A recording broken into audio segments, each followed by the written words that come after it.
کہ اللہ کا ولی جب ظاہری دنیا سے جا کر زمین کے اندر روپوش ہو جاتا ہے تو اس کی برکتیں کم نہیں ہوتی ہیں بلکہ بڑھ جاتی ہیں۔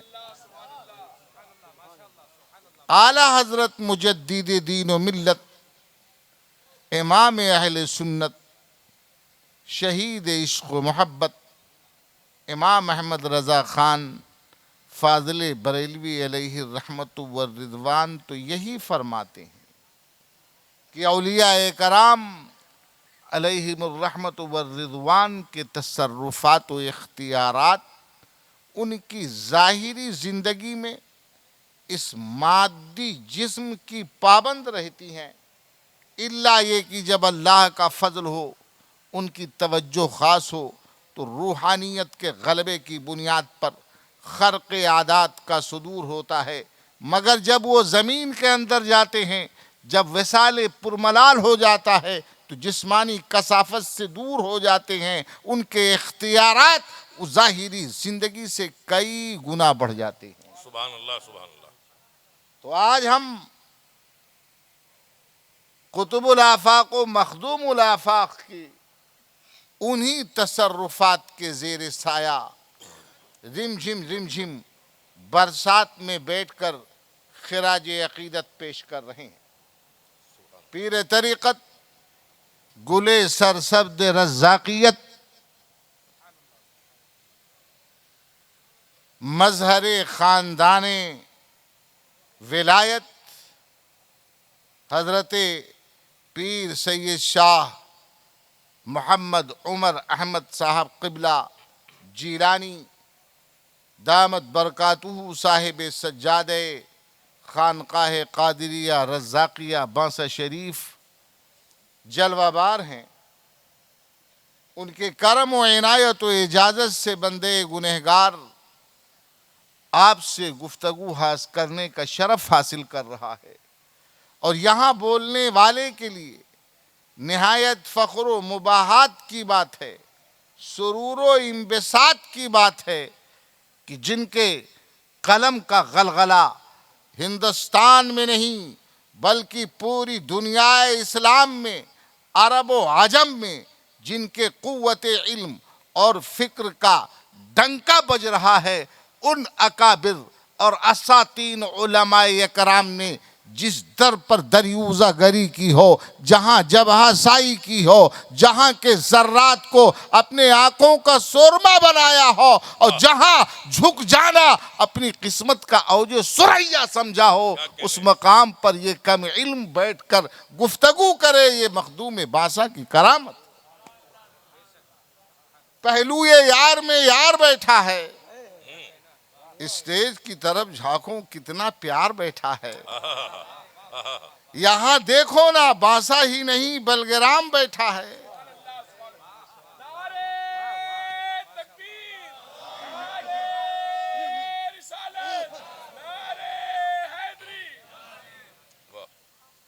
یہ سینٹر ہے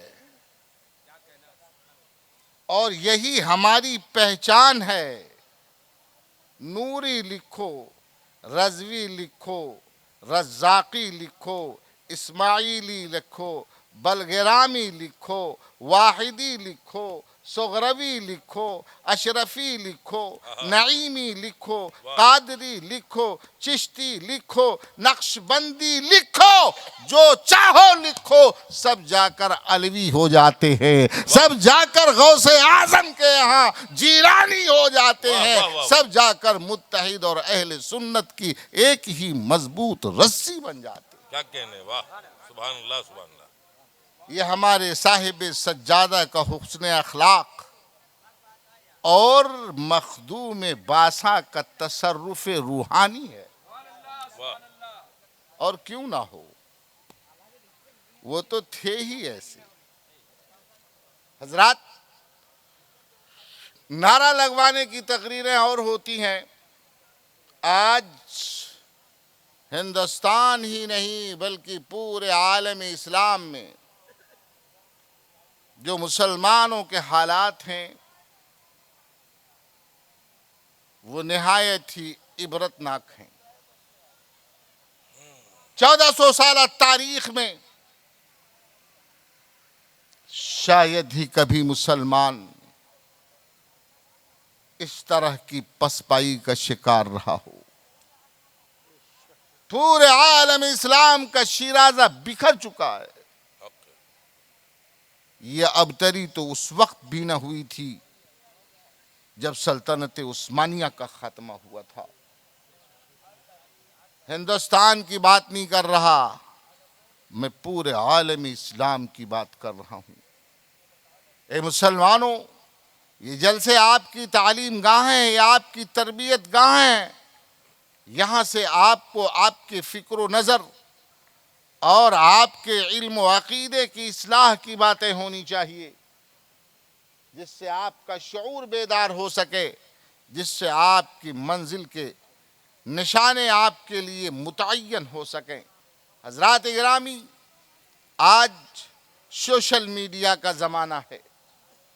آج ہر آدمی پڑھا لکھا ہو یا ان پڑھ ہو، لکھتا ہو یا نہ لکھتا ہو، مگر وہ سوشل میڈیا پر پڑھ بھی سکتا ہے، لکھ بھی سکتا ہے، اس لیے کہ اب لکھنے کے لیے قلم چلانے کی ضرورت نہیں ہے، بلکہ وہ بولتا جائے اور گوگل ٹائپ کرتا چلا جاتا ہے، وہ سنتا جائے، علم اسے حاصل ہوتا جاتا ہے، ریڈنگ بھی بغیر پڑھے کر لیتا ہے، رائٹنگ بھی بغیر مشق کے کر لیتا ہے۔ ایسے دور میں جب ہر طرف سے اسلام پر الغار ہو رہا ہے، مسلمانوں پر الغام ہو رہا ہے، بانی اسلام کی توہین ہو رہی ہے، امہات المومنین کے خلاف آوازیں اٹھائی جا رہی ہیں، تمہارے زخموں کو کریدا جا رہا ہے، نہیں بلکہ نئے نئے نشتر روز لگائے جا رہے ہیں، روز لگائے جا رہے ہیں۔ آپ واٹس ایپ دیکھ کر پریشان ہوتے ہیں، آپ ٹویٹر ہینڈلز کھولتے ہیں، انہیں دیکھ کر پریشان ہوتے ہیں، آپ انسٹاگرام پر جاتے ہیں، انہیں دیکھ کر پریشان ہوتے ہیں، آپ فیس بک پر جاتے ہیں، انہیں دیکھ کر پریشان ہوتے ہیں۔ آوارہ قسم کے لوگ، بدقماش قسم کے لوگ فرضی آئیڈیا بناتے ہیں اور ان کے ذریعے اسلام کے خلاف تحریریں لکھتے ہیں، اور آپ اس کو جواب دیتے ہیں، اور جواب دینے میں اسی کے رو پر بہتے چلے جاتے ہیں۔ وہ گالیاں دیتا ہے اسلام کو، پیغمبر اسلام کو، تو آپ اس کے دھرم کو بھی گالیاں دیتے ہیں، آپ اس کے معبودان باطل کو بھی گالیاں دیتے ہیں۔ معزز حضرات، آپ کی یہ تہذیب نہیں ہے، آپ کا یہ طریقہ نہیں ہے۔ مسلمان تو وہ ہے جو گردن دے دیتا ہے مگر زبان سے گالی نہیں دیتا۔ اللہ اکبر۔ آپ سمجھئے بات کو، آپ یہ سمجھتے ہیں کہ ہم اسلام کا دفاع کر رہے ہیں، اس نے ایک کارٹون بنایا اور نیچے فرضی نام لکھ دیا، آپ کے دل میں آیا اس نے ہماری مسجد کی توہین کیا، اس نے ہمارے مقبرہ کی توہین کیا، اور وہ اس کے فوٹو بنائے، آپ نے بھی اس کا فوٹو بنایا۔ کب اسلام نے یہ جائز قرار دیا تھا؟ اے مسلمانوں، اسلام کو سمجھو، تم اسلام کے دفاع کے نام پر اللہ کے یہاں بھی گرفتار ہو رہے ہو اور دنیا میں بھی تمہاری توہین کی جا رہی ہے۔ قرآن آپ پڑھتے نہیں، اور اگر پڑھتے ہیں تو سمجھتے نہیں، اور سمجھتے ہیں تو عمل کرتے نہیں۔ اللہ رب ذوالجلال فرماتا ہے وَإِذَا سَمِعُوا اللَّغْوَ، جب یہ مسلمان ایمان والے مکۃ المکرمہ میں نئے نئے اسلام قبول کر رہے ہیں اور رسول کریم صلی اللہ علیہ وسلم کی بارگاہ سے نکلتے ہیں، جیسے ہی نکلتے ہیں کفار کی ٹولی سامنے آتی ہے، یوں تل تل تتلی زبان سے چڑھاتی ہے، ہاتھوں سے حرکت کر کے چڑھاتی ہے، گالیاں بکتی ہے، اسلام کی توہین کرتی ہے، تو مقابل میں کھڑے ہو کر وہ گالیاں نہیں دیتے ہیں، دوسرے مذہب کے لوگوں کی توہین نہیں کرتے ہیں۔ رب ذوالجلال فرماتا ہے، ان کی تعریف کرتے ہوئے فرماتا ہے وَقَالُوا لَنَا أَعْمَالُنَا وَلَكُمْ أَعْمَالُكُمْ، جب یہ دیکھتے ہیں کہ وہ شرارت کرتے ہیں، جب یہ دیکھتے ہیں کہ وہ توہین کرتے ہیں، جب وہ دیکھتے ہیں کہ بد اخلاقی کرتے ہیں، جب وہ دیکھتے ہیں کہ گناہ کا کام کرتے ہیں، جب وہ یہ دیکھتے ہیں ننگے پھرتے ہیں، جب وہ یہ دیکھتے ہیں کہ ناچتے ہیں، جب وہ یہ دیکھتے ہیں پھپتیاں کستے ہیں، تو کیا کرتے ہیں؟ اعرضوا عنہ، ان کی ستر عورت کی طرف نگاہ نہیں کرتے، منہ پھیر لیتے ہیں، ان سے نگاہیں ہٹا لیتے ہیں، اپنی سماعت کو سن کر بعد جواب کی تیاری نہیں کرتے۔ قالوا لنا اعمالنا، سن لو ہمارا مذہب ہمارا ہے، ہم حق والے ہیں، اللہ ہمیں بدلہ دینے والا ہے، اس کے یہاں سرخروئی ہماری ہے، جنت ہماری ہے، نبی رحمت صلی اللہ علیہ وسلم کی شفاعت ہمارے لیے ہے، وَلَكُمْ أَعْمَالُكُمْ، تمہارا کفر تمہارے ساتھ ہے، اللہ تمہیں دنیا میں بھی سزا دے گا، آخرت میں بھی سزا دے گا۔ اور صرف اتنا ہی نہیں، قرآن کہتا ہے سلام علیکم، جیسے آپ جب جھگڑا کرتے ہیں اور لڑنا نہیں چاہتے ہیں تو کہتے ہیں جاؤ خدا حافظ، یار بات نہیں کرنا ہے مجھے، تو خدا حافظ کا یہ مطلب نہیں ہوتا کہ آپ اسے دعا دیتے ہیں، بلکہ آپ یہ کہنا چاہتے ہیں اللہ حق پر ہماری حفاظت فرمائے۔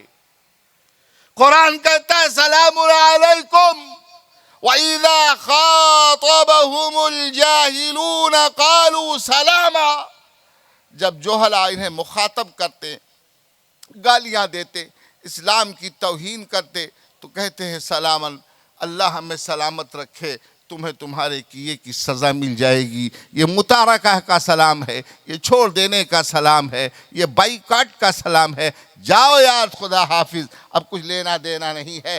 عزیزان ملت اسلامیہ، اللہ رب ذوالجلال فرماتا ہے، کہتے ہیں یہ سلام علیکم، جاؤ خدا حافظ، لا نبتغی الجاہلین، ہم جاہلوں کو نہیں چاہتے، ان کی طرف نہیں توجہ کرتے۔ جاہل سے مراد یہاں ان پڑھ نہیں ہے، ہم کہتے ہیں یہ جاہل ہے، یہ عالم ہے، یہ جاہل ہے، یہ عالم ہے۔ قرآن جاہل اس کو نہیں کہتا جو لکھنا پڑھنا نہیں جانتا، قرآن جاہل اس کو کہتا ہے جو اپنے خدا کو نہیں پہچانتا، جو اپنے رسول کو نہیں پہچانتا، جو حق اور سچ کو نہیں پہچانتا، جو باطل کی شناخت کر کے اسے نہیں چھوڑتا، جو برائیوں کو پہچان کر اس سے باز نہیں رہتا ہے۔ عزیزان ملت اسلامیہ، قرآن کہتا ہے لا نبتغی الجاہلین، یہ لوگ کہتے ہیں ہم لوگ ان انجانے لوگوں سے کوئی سروکار نہیں رکھتے۔ اے مسلمانوں، ہر بات کی رپلائی دینی ضروری نہیں ہے، ہر آدمی کے سوال کا جواب دینا ضروری نہیں ہے، جواب اسی وقت دیا جائے جب جواب کی ضرورت آئے۔ نبی پاک صلی اللہ علیہ وسلم پر پتھر برسائے گئے، طائف کی وادیوں میں جوتیہائے مقدس خون سے بھر گئی، فرشتے آئے، جبریل امین آئے، یا رسول اللہ اجازت دیجئے، انہوں نے پتھر برسایا ہے، ہم ان کے سروں پر آسمان کے تارے توڑ کر ڈال دے، تباہ کر دے، یا رسول اللہ اجازت دیجئے، پہاڑوں کو ٹکرا دے، یا رسول اللہ اجازت دیجئے، ہم ان پر طوفان لا دے۔ میرے مصطفیٰ صلی اللہ علیہ وسلم نے فرمایا یہ انجان لوگ ہیں، یہ جاہل لوگ ہیں، لا یفقہون، نہیں سمجھتے ہیں، انہیں ادراک نہیں ہے، انہیں شعور نہیں ہے، ان کے پاس علم و عقل نہیں ہے۔ کل ان کی نسلوں کو اللہ علم سے نوازے گا، عقل سے نوازے گا، اور یہ دین کے سچے سپاہی بن جائیں گے، سچے سپاہی بن جائیں گے۔ آؤ ذرا دیکھو قرآن کی مقدس تفسیر، آپ کو طائف میں نظر آ رہی تھی تو باسا میں بھی نظر آ رہی ہے، مخدوم باسا گزر رہے ہیں، لکھنؤ کے راستے میں ہے، پارسی نے تلوار لیا اور حملہ کر دیا، ہاتھ اٹھایا کہ گردن مار دے، مگر مخدوم باسا کو کس میں دم تھا جو مار دے؟ وار کیا، مگر ہوا ہی میں ہاتھ مفلوج ہو گیا. آپ ذرا توجہ دیجئے.